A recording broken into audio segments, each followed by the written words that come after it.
Today's show is brought to you by ExpressVPN. They're the fastest VPN we've ever used. Try them out at expressvpn.com/funhaus.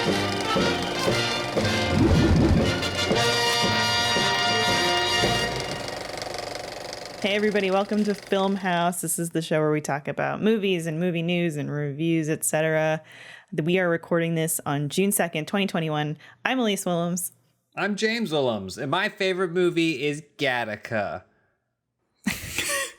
Hi, Funhaus fans, Funhausians. My name is Ryan Haley. I'm an editor at Funhaus. My favorite David O. Russell movie, I think, is The Fighter, maybe Spanking the Monkey. My name is Patrick Brown. I also work for Funhaus. My favorite Tim Burton movie is Pee-wee's Big Adventure. Ooh, Oh, wow, not Dark Shadows? No, Pee-wee's Big Adventure. Okay. Dark Shadows is number 2. Ooh, Oh, I thought that's a yeah. good top 2 though. That's a strong one too. Yep. Interesting. Yep. No big fish. No, that's at the bottom. Okay. No, are you being facetious, Patrick? I can't tell. No, No, you're being I like. facetious. Well, I don't I can't like. tell either. I don't like Tim Burton, but then when he makes something I like, I really like it. But then when he makes something I don't like, I hate it. Like I find it so unwatchable. But I My think I favorite- liked Big Fish. Tim Burton film is Big Top Pee-wee, which wasn't even a Tim Burton film. But No, the it wasn't. influences are there. The influences can are tell- there. you can see the- You can't yeah. watch that movie and not go, there's some influence there. I'm an Edward Scissorhands man myself, but I you don't know, like that I one. consider Tim Burton to be like the Weezer of film directors. He just is recycling the same thing he Yep. did back in the 90s over and over again, expecting no one to notice, but somehow we give him Sometimes. billions of dollars. Sometimes, I think other times he like Big Fish is a good example of a movie where he showed that he could do other things within it. And then, but then it seems like when he goes back and tries to recapture that Edward Scissorhands style, he fails miserably. Like So now. badly. But So then badly. he made like Frankenweenie's fantastic. So I don't know. Yeah. He's all It over is. the place. For me, it's Beetlejuice, which I think Beetlejuice is a perfect movie. Like, Great. it's just agree. awesome. And Frankenweenie of his like new stuff, his more modern stuff, I think is great. Also, I mean, if we're getting into producer territory, probably the Linkin Park Powerless That's video short that he was a That's also up producer there. on. Yes, I would always say actually he's in a strange situation where I would say every movie he's made is progressively worse than the last. Except No. yes, because Pee-wee's Big Adventure is the best movie ever made. I'm not even that's my favorite movie for real. So it goes Pee-wee's Big It's Adventure. great. I mean, it's a great movie. That's okay. number 1. Then Beetlejuice. That's definitely his second best movie. And then Batman is his Was third Edward best. Scissorhands? Then Batman Yeah. Returns is his. No, okay. It kind of gets screwy about the between big guys? down And there? then- between What about between the big Batman guys? is in there. Between Batman Returns and Mars Attacks, they get a little fishy. But after that, I mean, and Big Fish, I guess, is also a wrench. I in don't there. know if this but formula other than works, that, Patrick. it works. But I mean, and Frankenweenie is also in there too. yeah, but I've not seen Yeah. that, and I shan't. And the big so- eyes, Patrick, the big eyes. I also haven't seen the Big Eyes. Tim Burton went to Burbank High School. Go Bulldogs.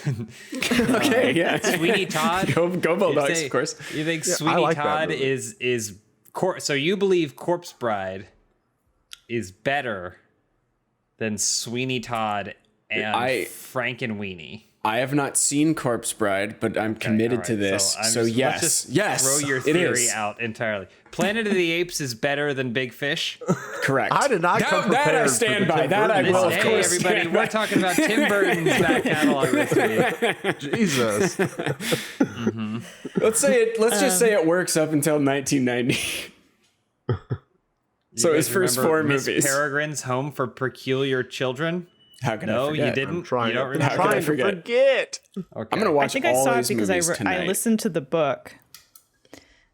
Tim Burton does not have a new movie coming out this year, but Ryan, you put together a list of the esteemed directors who do have new movies coming out this year, correct? I couldn't believe it. Yeah, well, my friend Adam hit me up and goes, "Hey Ryan, you know, I know the last year of movies has sucked, but in the next couple of months we get movies from Paul Thomas Anderson, Wes Anderson, Joel Cohen, and a Wachowski."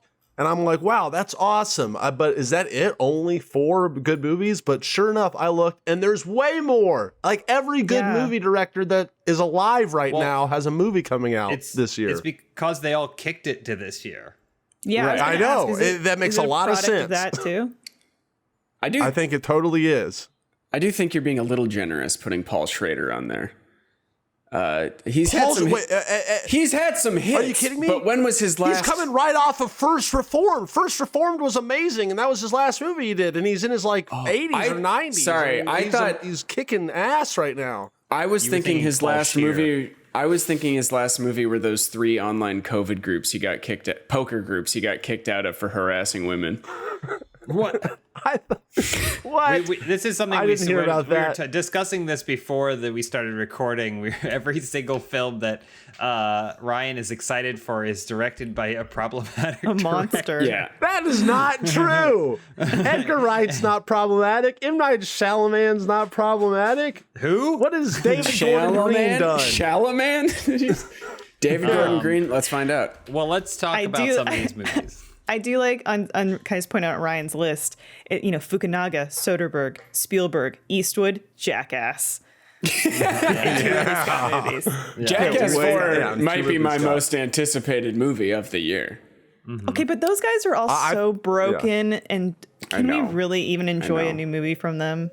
Yes. I don't know. What their bodies have been doing. Yes. It's like when Undertaker wait. continues to retire and then wrestle again, and you're like, that was a pretty good match, even though he's like 20% the speed that he was in his post prime. Yeah. Well, yeah, I feel like they have so many long-term doing the hits, literally. They have all these long-term medical conditions and issues now. Oh, just concussions. Stuff they've done to their bodies. I think Johnny. But for our entertainment and joy, and it's been worth it. They can't pee in a single stream anymore. Who can though? That's which pretty one normal. of us can say? So it does suck that Johnny Knoxville has to have a catheter in. That I do feel bad about that. But permanently? Yeah. So. Oh wait, really? Well, is that a thing? His urethra is split. No. Oh, I did not realize that. When there's one you can see it. Well. Oh my god! No, he got hit by a motorcycle. He went into a foam pit, and then a motorcycle went onto his dick, and then his dick doesn't work as well anymore. Oh, no. I just made that up as an extreme thing that would come out of this. I did not know that was a real thing. They sacrificed their health for our enjoyment. They deserve our love for it. And it's worth it. Mm-hmm. It's totally worth it. It is actually. Although Bam Margera not in the movie anymore. I don't know if you guys know about this controversy. They're all on the outs with him still, right? I think it's a fluid situation. Yeah. I do think that I wish that there was a way for them to make it work, though. Yeah. What are we doing here? What are we talking about? It's Jackass and Tim Burton. I think this is an interesting conversation. Tell us about your list, Ryan. So yeah, we got Spielberg's coming out with his West Side Story movie. I don't really know if I care about that. He needed to Fukunaga coming out with his retire a while ago. No, I've been digging his later output in life. Spielberg needed to retire? Oh my god. Yes. Come on, Patrick. Like 10 years ago. First it was biopic, now it's this. These wild. Okay. Do you say biography? Do you say biographer? It's a completely different word. Biography. Biography. But when you're going to shorten it, and you were reading a biography earlier today, and then you're going to say, oh, it's someone's bio, a shortened version. Right. Do you say it's someone's bio? Bio. No, of course I say Spielberg's bio. Of course I phonetics. Okay, so anyway, Spielberg is going to make movies until he kills over dead. Yeah. Until he dies. Same with Clint Eastwood. Old man movies until he dies. Mm-hmm. Clint Eastwood just turned 90 or 91, I think, a couple days ago. Coming out with a new movie. Is it about an American hero? Does it have a threesome in it? You're goddamn right it is. Yep. I forgot what it is. I need to look it up. It's definitely about some American had military hero. But we haven't had a Fukunaga movie since True Detective, I'm pretty sure, right? Say, he hasn't made any. This is his first feature, isn't it? Yeah, I don't know. No. He made that he made that child soldier movie for Netflix. That was something. But Beasts of No Nation. This is his first. Yes, this is his return to the big time. Oh, So I'm so excited for that, and because that guy fucking rocks. Joel, are you guys excited for Joel No Cohen's? Time to Die?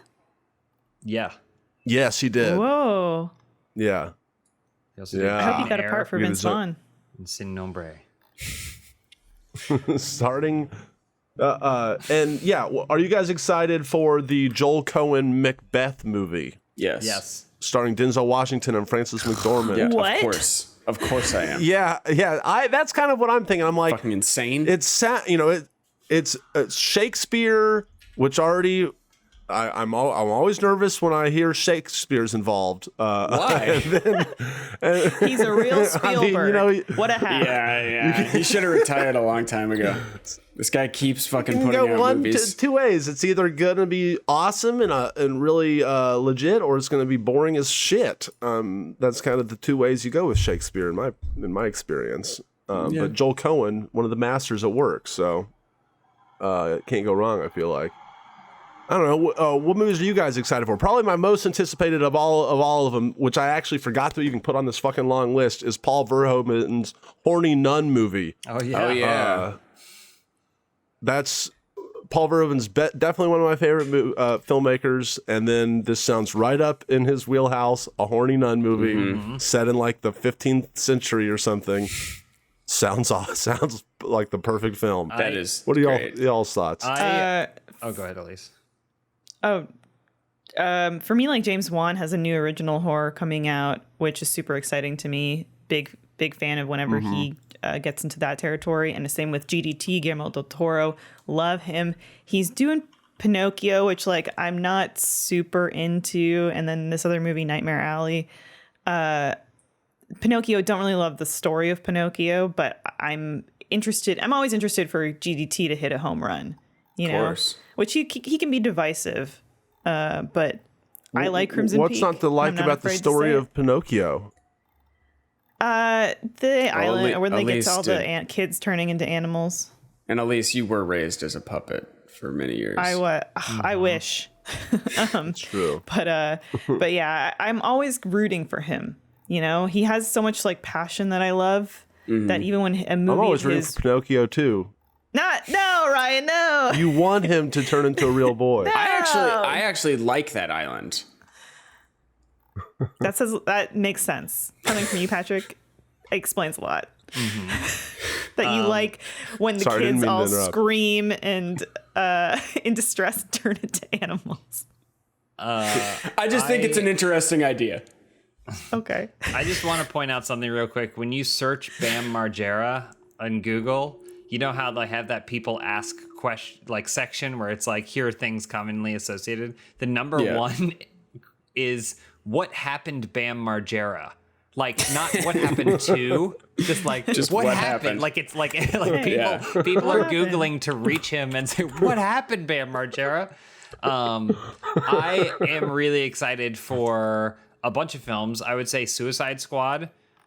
Which is so funny to me. James Gunn. So funny to me because I think the original Suicide Squad is one of like the worst movies ever made. Like it's terrible. In terms of like a bunch of people working on something and the finished product, I think it is like horrible. Like it's sucks. not well edited. It doesn't look good.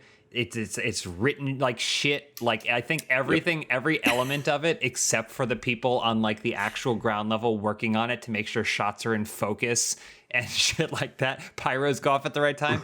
Every element of it sucks. And so go ahead. Disagree. I think you're being very, very scathing of that movie. Like Margot Robbie, as we know, is excellent in it. Is she though? It's not. Is she Yeah, though? Not that bad. Because here's the thing. If we're talking bad garbage, it's not that bad. It's not like unwatchable, like the movie Funhaus that currently has 0% Rotten Tomatoes. We'll get to that later. Okay, all right. I'm gonna say it's quite unwatchable, but it's not good. I think it is terrible. I think it's one of You the don't worst. tell me when Killer Croc's And- slithering on his belly, you're not cheering in the seat. He doesn't slither on his belly. He's surrounded by land the whole movie, and then the one moment there's water, it cuts to him struggling with a regular guy in a frog suit because it doesn't know what is going on. It is. I've never seen a movie where the creator had no idea what was going on the whole time. And I know people are going to say they took it away from him and a trailer house cut the movie. That's why. Yeah. I'm like, Bring me the Ayers cut. He still shot that the rest of the scenes that made it in. He shot it, and then he made probably, arguably, maybe a worse movie right afterwards. So don't tell me that it was his. What did he make after that? Bright. Will Smith. Oh, the Will Smith. That was he sucks. Terrible. I'm an apologist for that film. My point is that I love that they just said, let's just do this again. And they gave it to James Gunn, who I think is a pretty overall great director. And you can see how much style and substance is in it. I also think to the Margot Robbie point, while she is tolerable as Harley Quinn in Suicide Squad, I think she stands out because she is literally surrounded by shit. Like everything else in that movie is garbage. And so just the fact that she did the voice was like enough for most people. Because I don't know anyone that liked Birds of Prey either. No. And I can't stand the voice, to be honest. It's annoying as shit, but but it's the character. So I think so. It's funny that I'm excited for Suicide Squad. I would also say the French Dispatch is probably like up there as well. I can't wait. Is that the Wes Anderson one? And I feel like I haven't really seen much of it. There was like one trailer like a year and a half ago, and I have almost forgotten all of it. And then my last one, though, what I would mention is The Green Knight. I think The Green Knight is going to be. You stole mine. Sorry. And that's all that I have. Patrick, go ahead. Thank you. I gotta say, The Green Knight. No, but yeah, Green Knight looks fucking awesome. I've actually read that thing, like the book. Yeah, me too. And it was. Yeah, and like not something I thought was going to be getting a movie adaptation anytime soon. What is it? When is it from? The Middle Ages? It's like one of those early texts where nobody knows who the author was, and it's like one of the first originally printed, stories, and that's why I feel like it has a lot of recognition for that. But yeah, I was in the same camp, Patrick, where when they said we're making a Sir Gawain in the Green Knight movie, I was like, a boy? Yeah. Give me Suicide Squad. There we go. Give me Harley Quinn. Yeah, it's from the 14th century. Well, so not something that was begging for a film adaptation, but this actually looks incredibly cool. Well, kind of like from the director of the Pete's Dragon remake. Interesting. I think. Well, you got to do one to make some money, and then you do what you want to make. Yeah, one for them, one for you. What did that guy? The guy who directed Adam Wingard, who made Godzilla vs. Kong, who did a bunch of like actually very good horror movies. Oh yeah. He had a really good quote about Godzilla vs. Kong that was like, I can't wait for all the movies. It was essentially, I can't wait for all the movies that this will allow me to make. That having made this movie will allow me to make. Like, who was it? Oh, it was. I have a theory that Guy Ritchie, like Disney said, you come make Aladdin for us. You do it the way we want it done, and then we'll make sure that you can make whatever movies you want to for the rest of your life. And he said, deal. And then they started singing. So a Disney executive started singing, and then pulled his creative energy from like the center of his heart out through his mouth, and then he was like singing or whatever, and then he made Aladdin, and then that's what it was.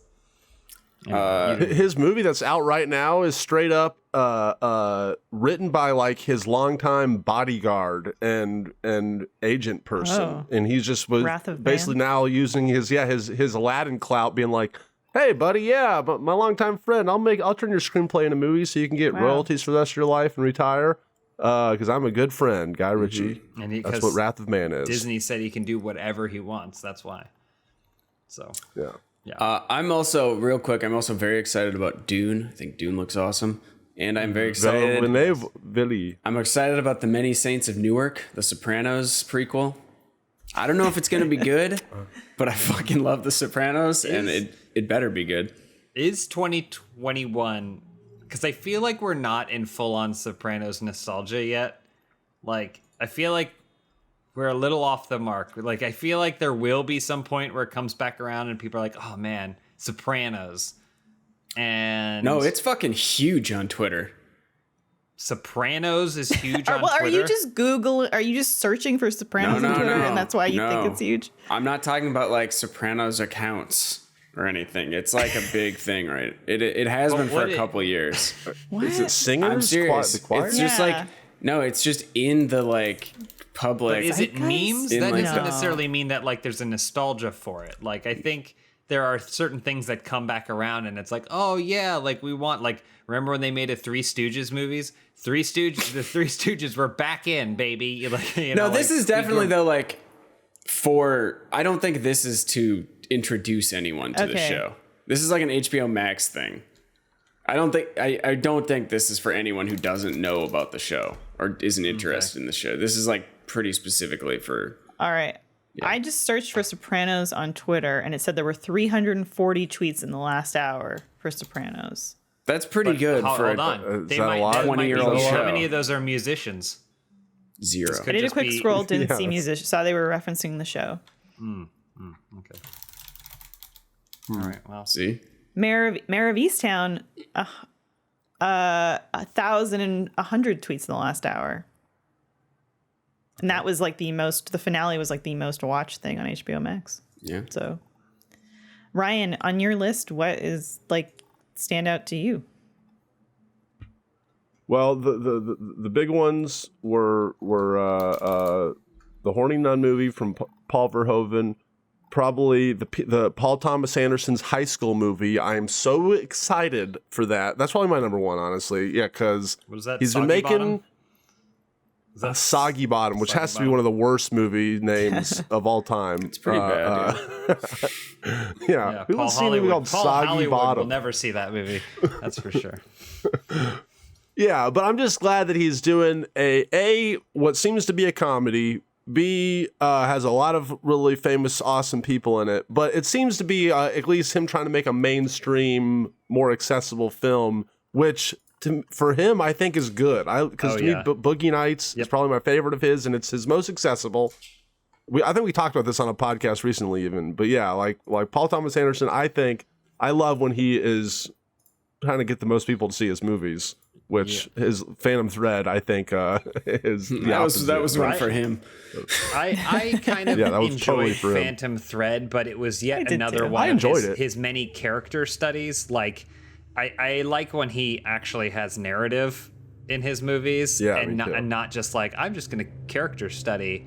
And I would say, like, between probably like The Master and Inherent Vice and Phantom Thread, I probably enjoyed Phantom Thread the most, but Boogie Nights is one of my favorite movies of all time. So I hated Inherent Vice. As long as we can get away from whatever he did there, I'm good. Yeah, didn't finish that. Are you not a big Pynchon fan? Not especially. I am. I do like him. I think he's cool, but like I don't think you can adapt a movie like that and expect it to be like, oh yeah, well, this movie doesn't have to make sense, even though it's 3 hours and we're unlaying all these fucking names and dates and places on you, but just don't pay attention to it, and you'll figure that out about an hour into it after you haven't paid attention. I've never really to it. Read Thomas Pynchon's stuff, so I like going in being like we're adapting. I'm like it doesn't really I have no basis for it. Yeah. But yeah, that's like an awesome list, Ryan. One of the movies on your list got a trailer for M. Night Shyamalan's movie, like Old. I think it's just called Old. Oh yeah, that looked cool. Where a bunch of people are they go on this beach, and then as they are longer they spend on the beach, they age more. They age rapidly. Yes. Yeah, age rapidly. Yeah, and it's called reverse Benjamin Button syndrome, where you age from young to old. Wow. But fast. Yeah. Wow. Is Shyamalan Rapid back? onset. Is the question. I don't think. Well, I mean, we ask that question, and every single time the answer is definitively no. No, I'm a huge The Visit fan. We all know this. We do. The Visit needs to be The Visit is fine. Out there with the Visit's fine. The Visit's awesome. I'll give you that. The Visit is great. Top tier. I like fucking stupid, but it's fine. The thing fun. is, it was 2015, and M. Night Shyamalan said, "What about a found footage film?" That's what I love about The Visit. It's a found footage film. They're still cranking them out, 2015. right? Kind 2015. This is about 10 years after it went out of style. No. I mean, what's like the most popular show still right now? The Office, a found footage TV show. It's not found footage. Found footage is still there really found footage. and out. No, it's not true. Sure it is. No. It is a docu-style, deliberately recorded and edited footage Yeah. spoof. That's why there's cuts in it. Here's the thing that killed The Visit for me is that M. Night Shyamalan had 10 years to really turn the genre on its head, and then like the opening scene is the girl going like, "I want to be a filmmaker," so she films everything. I want to be a filmmaker, so I point my camera out a car window and film I hate that this literally is your main everything. complaint about The Visit. My favorite part about I've every heard you found say footage this before. My favorite part of That's every everything. found footage movie is the first 10 minutes where they explain why they're filming everything. Well, It is in every single found footage Yes. movie. Get over that and part. it's always the same. It goes, "I want to be a filmmaker, so I point my camera at everything." And then the best thing is then when shit really hits the fan, they have to do another explanation for why they're still filming it. Yeah. And the best one is in Cloverfield, where someone goes, "Put down that camera." He's like, "Wait, I need to record this. Like, there needs to be documentation of this." I'm like, "Dog, you are in New York City. You think you are the only person here who's going to get any sort of footage of this event?" All right, TJ. Anyway, I think you just need to gloss over that aspect of every found footage movie. Just kind of one ear out the other. Forget the why they're filming it, and then just let the visit soak over you, and let that nice hot diaper to the face scene at the end just really shock you, like M. Night was trying to do. Catherine Hahn's in it. So it's not entirely worthless. There. True. So no one's excited. So no one's excited for Morbius then? That's not this year. No. I said it was this year. Yes, we are. But that's I know you are. That's why I asked. 2022. Oh, you're right. 2022. I'm sorry. I'm looking at a list and I think it had the original Hold on. date. Let me see. Is it March 28th, 2022? Is that the release date? No, I'm seeing October 8th, 2021. No, wait, that one's wrong. That one's wrong. You got to find a more recent article. Sorry. I can't believe I've done this. While Patrick's doing that, I just want to acknowledge that some really distressing news came out the last week, and I tried to just acknowledge it and then move on. And then Ryan felt it was best to instead highlight it in our communal document for this podcast, which is that Paddington 2, an amazing and perfect film, which usurped, what was it, The Godfather? No, Citizen Kane. Citizen Kane as the best aggregate score on Rotten Tomatoes is no longer the best reviewed because some asshole just likes to be a contrarian. It lost its perfect score, right? Is the big thing. Because it had a perfect. It still has It has like a 99 right now instead of 100 or something. Did anyone read it? No. I did read the review. First of all, yes. it's from a website that looks like it should be illegal in 2021.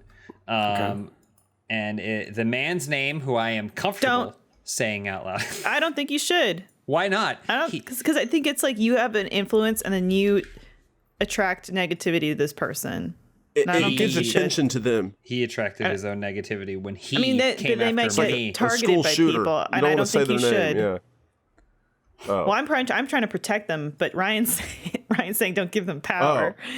That's what I'm saying. Here's a quote from the review. "This is not my Paddington Bear, but a sinister, malevolent imposter who should be shot into space or nuked from space at the first opportunity. Overconfident, snide, and sullen. This manky-looking bear bears little relation to the classic character, and viewers should be warned. This ain't yo mama's Paddington Bear, and it won't be yours either. Maybe if you've never seen the TV show and don't know any better, this will work. But long-term Paddington fans will find this too much to bear."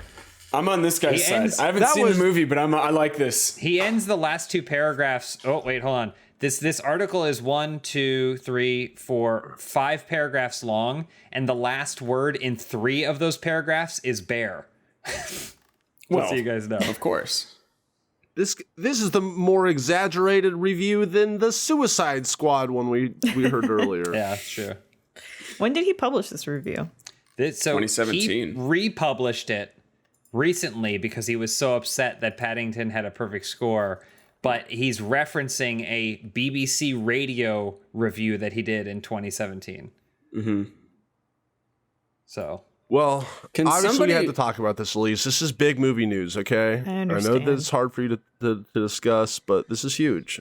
What are you going to say, Patrick? I was just going to ask, so I've not seen either Paddington movie. What? What? I know.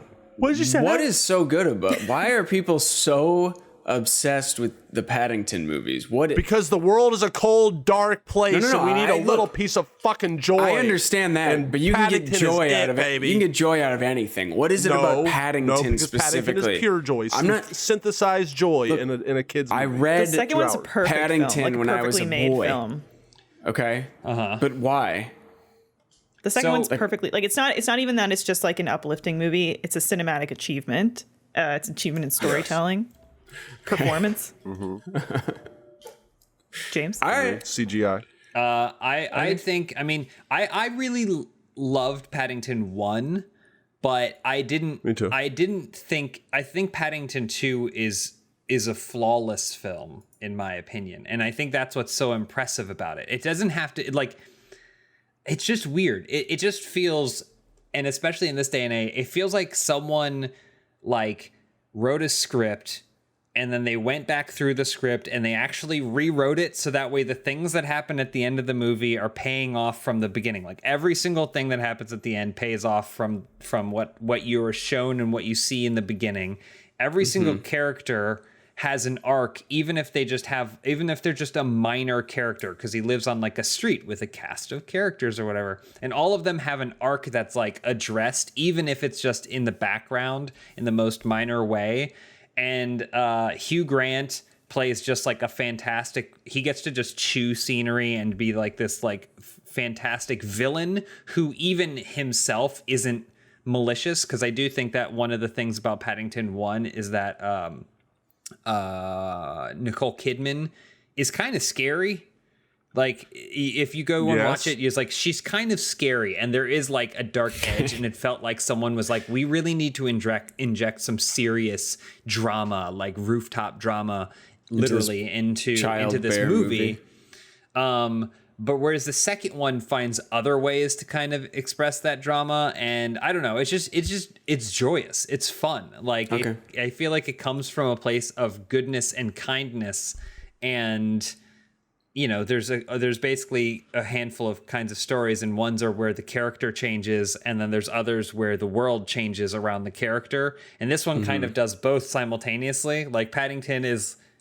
He's a kind-hearted, he could just be Paddington for the rest of his life, but even by the end he discovers something more about himself. But then the world also improves because he's already starting from such a Jesus-like place anyway. It's just, I think it's just a retelling of the Christ story is what you're saying. Essentially, yes, essentially. With bears. Yeah. I just feel like it's a very joyous film. I just haven't seen it. And it's funny. It's funny, and it also has a lot of that we were talking about Wes Anderson or Tim Burton, and how when they're creative, it's seamless, but when they are not, it's forced in some ways. Yeah. And this movie is definitely it feels like a Candyland world, but it's still very based, and it doesn't feel like it's in your face. It's not to the point of being surreal, but then when you're conjuring images of the world back later, it feels like you had a dream. I don't know. It's just, I think it's a really beautifully made, and all the performances are great. And you're oh, I love this character. And then Paddington meets a new person. You're oh my God, I love this character. And then Paddington meets a new person. You're oh, I love this character. And it's just that for exactly the length of time that a movie should be. So. And that we're talking about Paddington, the malevolent and sinister. Yes, presence. Paddington, who this reviewer describes as having evil, beady eyes and ratty fur. That's from this review. Oh, go fuck yourself. Paddington is voiced by Ben Whishaw and sounds like a member of some indie pop band coming down from an agonizing ketamine high. And that's just the start of what's wrong with Paul King's film. I do think Sorry. No, go ahead. No, go ahead. Go ahead, Patrick. Sorry, I was just going to say, I do think every movie that has good reviews, they should have to publish some just scathing review by somebody who is personally so deeply offended that they feel the need to assassinate Paddington's character. Yeah. I think that every movie needs a review like that just to keep it humble. Because people get way too attached. Like, I know the Paddington stuff is like, it's funny that it was, you know, people get very upset. Like, people were mad that Avatar reclaimed the top spot, which is insane. Like, a lot of my favorite movies are 6s on IMDb or whatever. Like, numerical bullshit. Numerical shit does not mean anything for your enjoyment of the movie, and it also doesn't mean anything for the quality of the movie. Well said. Elise, I know what you need to do, and I just want to add one thing here, because I think the funniest thing about this is that this critic is standing alone on an island. Oh yeah. And everyone else is like, I disagree. Yeah. Whereas even with the Suicide Squad thing, it's like, number one, I'm being a little bit hyperbolic for the sake of being entertaining. But number two, it's not like it was universally loved and I'm the only person who's like, right. The characters, the Killer Croc arc was not closed. Like, you know, like, it's like, I mean, it wasn't beloved by any means. So that's why it's fun to shit on it. Anyway, sorry, Elise. Anyway, no, these are all very valid points. And this is how we analyze cinema. And we're going to do more of that right after a word from our sponsors. MeUndies believes that comfort is about more than just what's touching your skin. It's about feeling comfortable in your skin. That's why MeUndies uses sustainable, breathable, soft as heck fabric and gives you endless styles to choose from. It's total comfort inside and out. They have the cutest prints in all of their stuff. And like I said, it's all very, very comfortable. So like you can feel like you, especially, you know, for us gals, like you can move in it all day and you don't feel at the end of the day like you just want to like, you know, take it off. It's really, really fun. They refresh the prints and patterns regularly, so you get new cute stuff to choose from. James has a bunch and they're all really, really cute. I think they are just swell. So never leave your couch again with a MeUndies membership, a monthly subscription that sends new pairs right to your door. Each month you'll choose new undies, socks, or a bralette and pick the style and color or print that feels the most you. It's fun, right? Plus, enjoy discounted pricing, free shipping, and exclusive early access to new launches. Love your butt and get the membership. Any first-time purchasers can get 15% off and free shipping. And if you're not satisfied with any product for any reason, they'll refund or exchange it. No caveats, no questions. So to get your 15% off your first order and free shipping, go to MeUndies.com/Filmhaus. That's MeUndies.com/Filmhaus. Folks, there's something huge happening on the Rooster Teeth store this week. Something momentous, something enormous, something you need to know about. I am, of course, talking about the Pride merch drop. And you're saying, Charlotte, what does the Pride merch drop look like? It looks like this, dumbass. You couldn't wait 2 seconds for me to show it to you? It's super comfortable. It's super colorful. All the things that I like in clothing and merchandise. And if that wasn't enough, a portion of the proceeds are being donated to Out Youth, an organization that supports the LGBTQIA+ community in Central Austin. Does it get any better? It's the biggest, most expansive Pride drop ever, and it's got something for just about everybody. Yes, even you. It's got stuff from Rooster Teeth, Ruby, Achievement Hunter, Jeff, Barbara, Funhaus, and Kinda Funny. So you can head over now to the Rooster Teeth store by scanning the QR code below, or you could just go to store.roosterteeth.com to start shopping right away. Go get you some. Maybe you just like rainbows. If so, it's a great time to be buying some merch. Can I ask something? Patrick, please. What is a movie that this would be you? Like, what movie would you write this review for? Yes, you're like alone on an island. A beloved movie that Yeah. Like, you truly fucking hate this movie, but the rest of the world seems to like love it. I know mine off the top of my head. One? Yeah. Tell us, because I'm going to think on it. Shawshank Redemption. Wow. Wow. What? Wow. Exactly. Wow. See? Wow. See? Whoa. That's exactly. Why don't you like it? I think it is a made-for-TV movie that somehow got put on in theaters. do not understand the appeal of that movie. Here's the thing to your point, but also against your point. It didn't resonate with audiences until it was on TV. Like, which makes sense to me, because that's the type of shit I would expect to see on TV and be like, okay, yeah, it's a TV movie. Who cares? Oh, okay. All right. Well. I don't even get it. No, I'm saying though, everybody has something. Like, no, I get it. It didn't go over my head. I don't think it's that. I don't think it's that complex of a movie. I just didn't. Well, no, but you said a second ago, I don't understand why everyone loves it. It was like, you can watch it and understand it. You feel good at the end of it, but did it fit? Story of humanity. You just here's the thing. I don't understand. I get that people like different things than me and vice versa. What I don't understand is why everyone seems to really like this thing. You know, like, and I there's certain things that I don't like that I know better than to actually get into it with people on. This is one of them. Like, I'm never going to win an argument about Shawshank Redemption. I just think it's interesting. That's why I was asking the rest of you what your thing is that elicits the same, like... I'm looking at the top 100 movies of all time on Rotten Tomatoes, which is already kind of like a thing. Some of them I haven't seen. Most of them I have. The only thing that, like, I stand out here and I'm like, would probably be Schindler's List. No, I'm kidding. The Invisible Man from 2020 is on here, and I'm like, I don't top 100 films of all time. Like, I don't know if I would do that. You got one? Mine's not necessarily like a critically acclaimed film beloved by, but it's definitely a movie that people love. And I watched it for the first time this year, and I'm not saying, I don't think my review is as scathing or, like, you know, viscerally hating of this film. I just kind of didn't really get what the hype was, which is Men in Black. Oh, the original? The original? Okay. Yeah. I just okay. That's probably one that was like, didn't land for me. Wait, so you didn't watch it? That kind of surprises me. Until recently? I feel like that I would. I think I would. I watched the music video all the time. Of course. As a kid.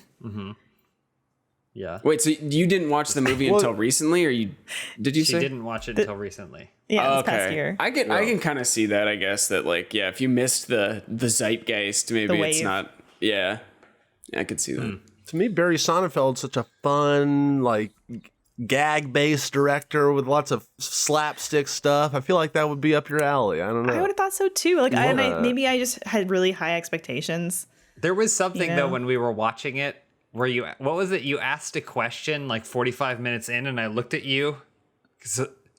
It was like, which one's the Men in Black? And I, like, looked at you. I was like, it wasn't that. Or I don't remember. It wasn't something like that, but there was some sort of, like, plot question. It was like, what are they doing or something? There was some sort of thing, and I was like, what are you talking about? This is Men in Black. Like, yeah. But for whatever reason, in watching it without probably the marketing hype and all the commercials and stuff at the time, it was, like, not obvious in the film to you. Wasn't a home run for me. This is not for me at all, but a Parasite is number 6 on this list, and I loved Parasite, but I have spoken to many people who are like, I didn't like it, or I actively disliked it, which it blows my mind. I could see that. I think that movie was incredible, but I can see why people wouldn't like it. It's not a pleasant watch. You know, I love the shit out of Parasite. Me too. Sorry, Ryan. And Bong Joon-ho. Yeah. Oh no, it's okay. But what blows my mind about that movie is that you can have conversations with people that literally will completely read the whole movie 180 degrees differently. Like, you know, in terms of like, like obviously the rich family are just all pieces of shit. And other people are like, well, wait, are they? Like, it didn't seem obvious to me. And they're like, well, obviously they're trying to say that.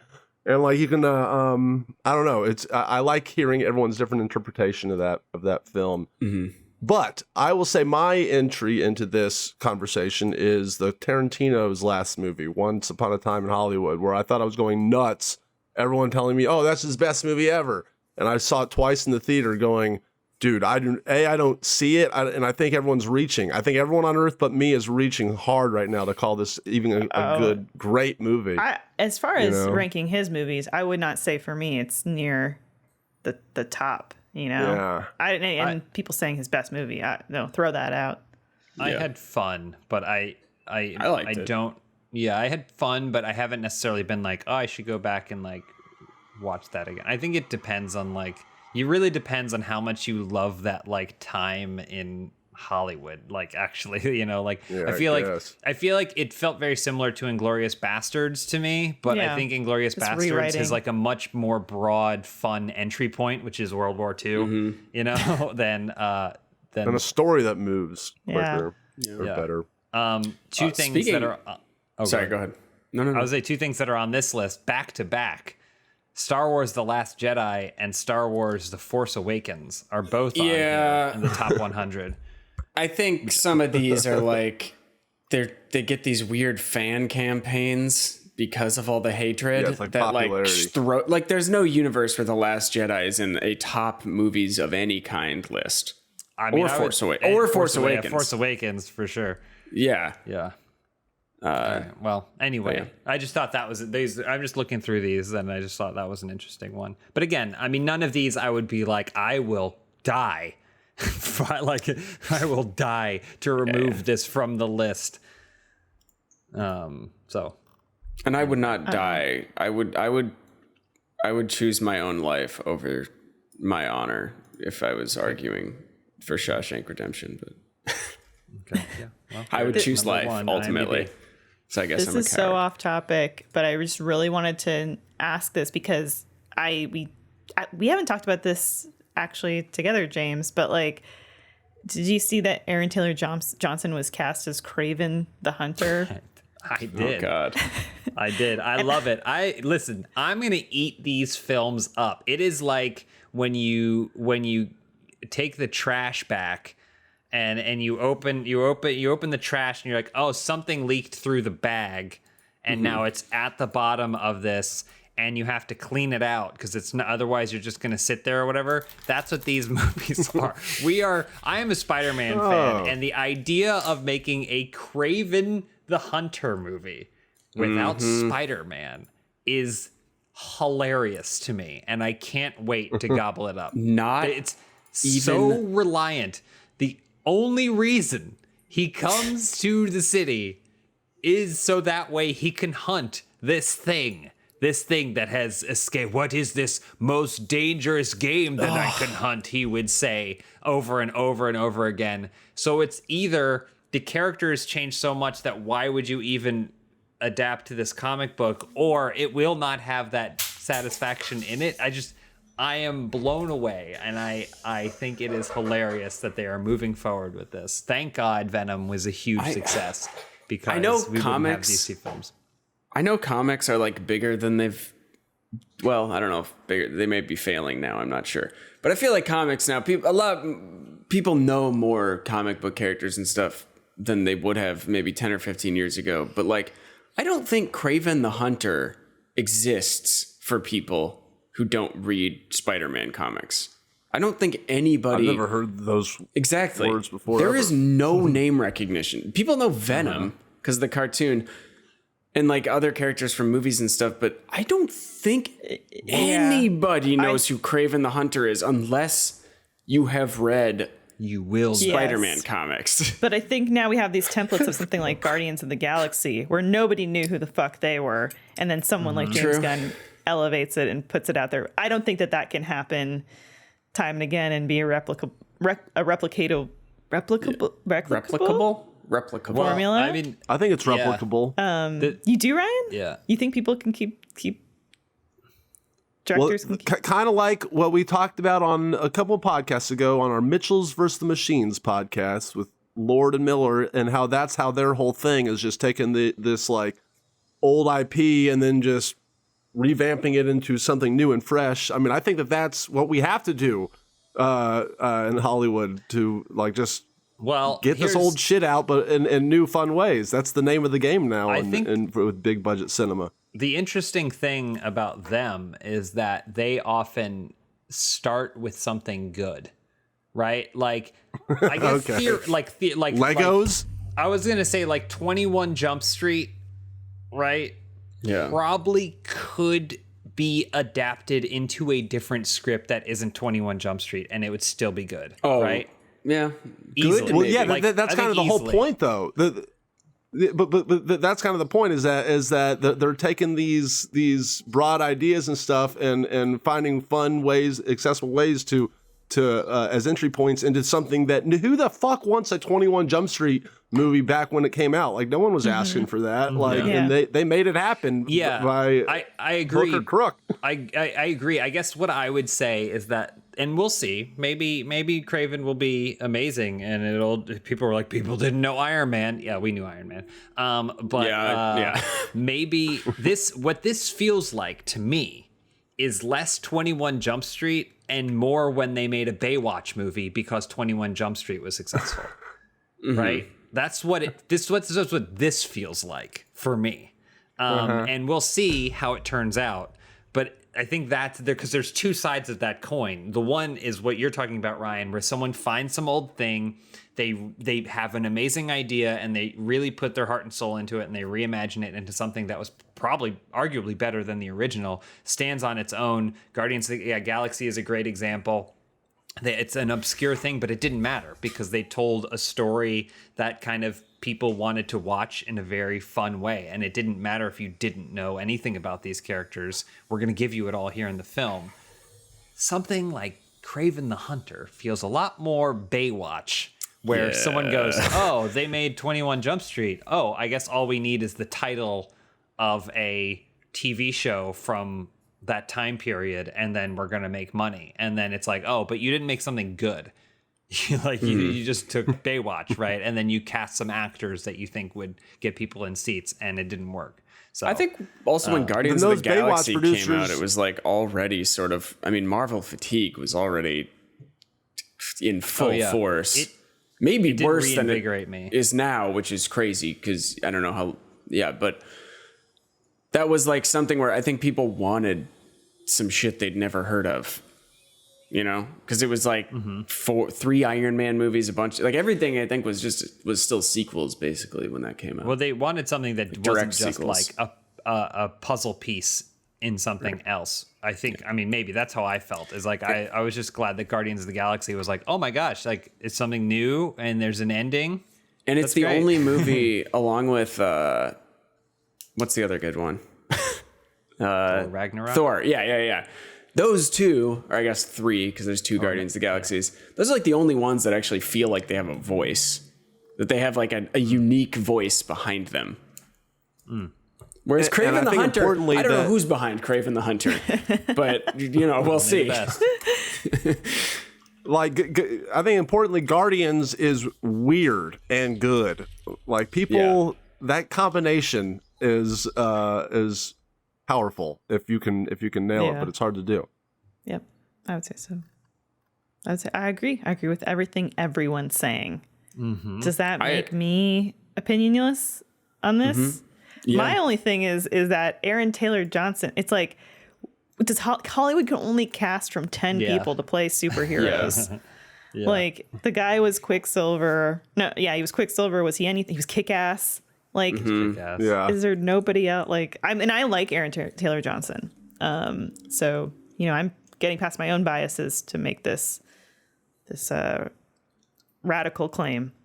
Yeah. Well, we also know that by casting Aaron Taylor Johnson in this film, that Sony has no plans for integrating the Spider-Man universe. Like this is clearly a standalone thing because I don't think Marvel would be like, no. Yes, we are expecting a scene later on where Craven meets Scarlet Witch, and they go, what? I mean, maybe but like I do think it's funny. Like they've basically accepted that this is all you're getting, folks, is the Craven world, the Craven cinematic universe. So the best you can hope for is maybe Venom meets Craven. James, are you going to do a countdown to Craven? So it's actually called Cravin Kraven. All right. Ooh, that's Because we're good. hungry for it. We're hungry for That's it. our show for And this week. it's gonna have the sound of a lion in it. That's Craven. I like that. that. I think that wraps things up. You bet it does. We didn't even talk about Funhaus, 0% on I know. Rotten Tomatoes. Well, I yeah, knew we were getting a shit. bit long, and I didn't know if Shane had how much time he's got. But yeah, Ryan did bring to our attention that there's a movie called Funhaus. It just came out theatrical release. It's got 0% aggregate score Rotten Tomatoes. Hard to do. It also has a release date. It has release dates of 2019, 2020, and 2021. So take great. your pick on which one. Those are all This the is festivals. the only one that matters. All the Yeah. festivals that probably came out at. Must be. And the brief plot is that it's a bunch of like C-list celebrities that are all kind of trapped in a funhouse and have to kill each other or something Like Big Brother. Yeah. Yeah, it's like Big Brother, but where they have to kill each other, and it's named after our YouTube channel that we all work. Interesting, because that is the best genre of movie. So, I don't know. Is our YouTube channel? I agree. Well, that's that's movies number two. adapted from YouTube channels. That's the future. Yeah. Oh my God! Remember that era? Yeah, like Smosh the movie. Is that Yeah. happening? It happened. Dude, Fred the movie, I stand by. Fred the movie is amazing. Masterpiece. 10 out of 10. Should we All right, review We it? should watch it There one it day. is. Let's review Masterpiece. it. Yeah. I would love to review it. It's like a self-contained universe that happens in a cul-de-sac. It has the same joy that I think Paddington brings to the world. Okay. Except bold. Mr. Fred. Would you say it deserves Fred the 100? movie and Paddington let's- That's too. my way to get you guys to watch you it. I gotta know you wrap won't this watch up. it unless We I gotta say be that. done. Yeah. Well, thanks everybody for yeah, hanging sorry. out and talking about movies. This was a fun, is what I was going to say. And I hope that Jackass, I hope they're okay. I do too. I do too. Respect. Yeah, I think about them a lot. See you guys next week. Bye. See you next week. Right. Filmhausians.